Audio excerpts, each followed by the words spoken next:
Vous êtes cette année encore plus de 100 exposants à concourir au succès. Alors, je vous l'ai dit, faites de bonnes affaires, les prix foires, ça existe encore. On fera un petit détour du côté des différents partenaires en meubles, en automobile, en prestations de services, l'amélioration de l'habitat. Tous ces professionnels, bien évidemment, qui vous réservent un accueil et des prix, je vous l'ai dit, sans concurrence. On annonce des remises de moins 10, de moins 20, de moins 30. Faites un petit détour du côté de chez Captain Oliver, par exemple, si vous voulez découvrir des nouvelles collections de meubles.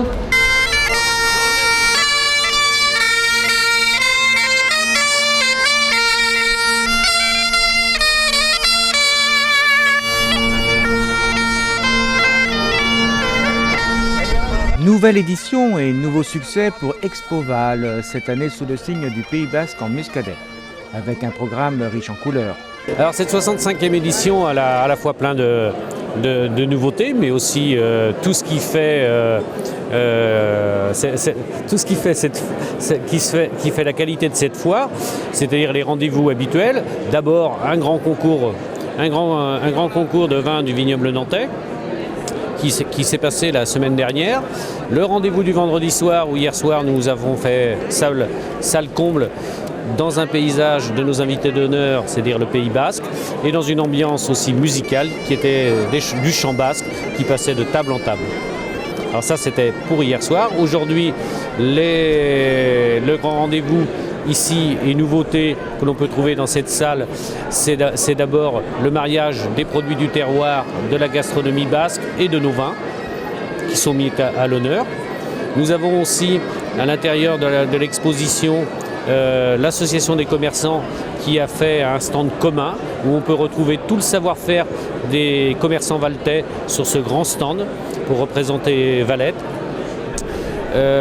Nos amis anglais sont revenus nous voir et découvrent le vignoble en voitures anciennes, et preuve que notre rendez-vous a un certain intérêt.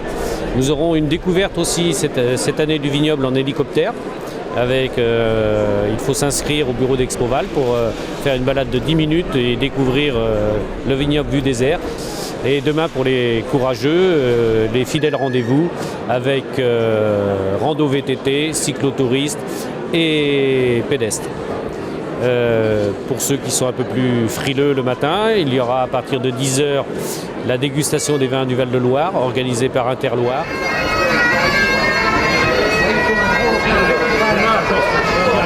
Les exposants, plus de 120 sont là. Nos amis du Pays Basque nous ont concocté des stands qui font vraiment envie. Les viticulteurs sont là. Nos amis des communautés de communes extérieures, on va dire, mais bientôt très proches, sont là aussi. Le Leroux, Clisson. Il y a des gens j'ai vu des gens d'Aigrefeuille, des Sèvres-Maine-et-Goulaine aussi. Donc voilà, tout le monde est là. Le succès d'Expoval, c'est non seulement un salon des vins, mais c'est aussi une vitrine artisanale, une vitrine commerciale. Et oui, je pense que tous les ingrédients sont là pour qu'on fasse une très bonne foire. J'ajoute le Muscadet et le Gros Plan qui sont vraiment d'exception cette année.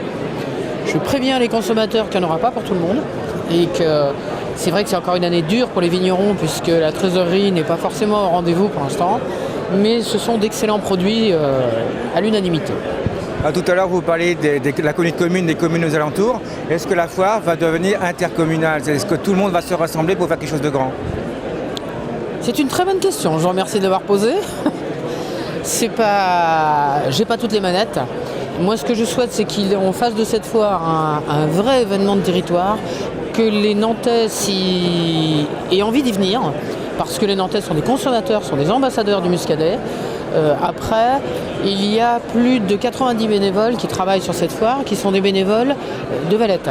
Donc je souhaite qu'on aille doucement de façon à ne pas casser le lien entre les politiques, l'association de la foire, qui fonctionne très bien, Expoval, et puis les bénévoles. C'est comme pour la fusion des intercos. Il faut y aller, à mon avis, parce que c'est l'avenir, mais il faut conserver la proximité avec le citoyen. C'est essentiel. Bien sûr, il n'y a pas que le vin, il y a également beaucoup d'autres stands et donc qui touchent un peu tout le côté économique. À savoir qu'au niveau national, actuellement, au niveau 2012, il y a environ 300 000 entreprises qui malheureusement ont arrêté. Comment ça se passe au niveau de Valette et les alentours? C'est difficile de tirer des plans sur la comète. On a la chance d'avoir un tissu artisanal et industriel qui est très diversifié. On a aussi la chance d'avoir des entreprises de tout détail. Maintenant, il ne faut pas se le cacher, c'est dur pour certains. Et si je pense sincèrement que la morosité ne génère pas de commandes, je pense que l'enthousiasme BA non plus. Donc il faut que la communauté de communes et la commune aide autant que faire se peut. Le développement économique est une compétence communauté de communes et c'est bien là que la fusion des 4 Comcom prend tout son sens. À force de se faire concurrence pour attirer les entreprises, on finit par perdre des arguments par rapport aux entreprises qui pourraient venir s'installer, quel que soit l'endroit du territoire, du moment que la manne, c'est-à-dire les emplois, les ressources issues des entreprises sont partagées sur le territoire.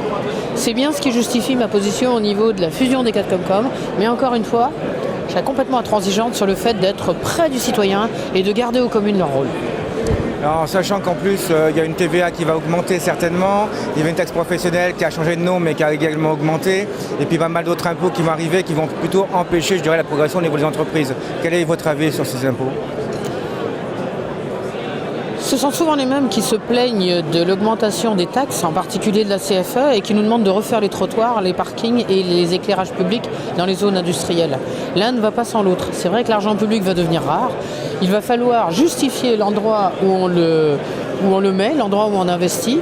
Et voilà, peut-être y a-t-il effectivement des rationalisations à conduire. Mais pour autant, c'est vrai que bon, je ne m'attends pas à des lendemains dorés. Pour autant, ne crions pas avant d'avoir mal. À l'heure actuelle, nous ne sommes pas les plus malheureux et je pense que nous vivons dans un territoire privilégié qui bénéficie avec le tourisme, avec le tissu industriel, avec l'augmentation de la population, d'énormément d'atouts. Donc je suis pas optimiste parce que ce serait insulter les gens qui sont en difficulté, mais je dis, à force de regarder en arrière, on ne gagne pas, on va vers l'avant. Belle réussite pour cet événement maintenant traditionnel qui ne demande qu'à perdurer.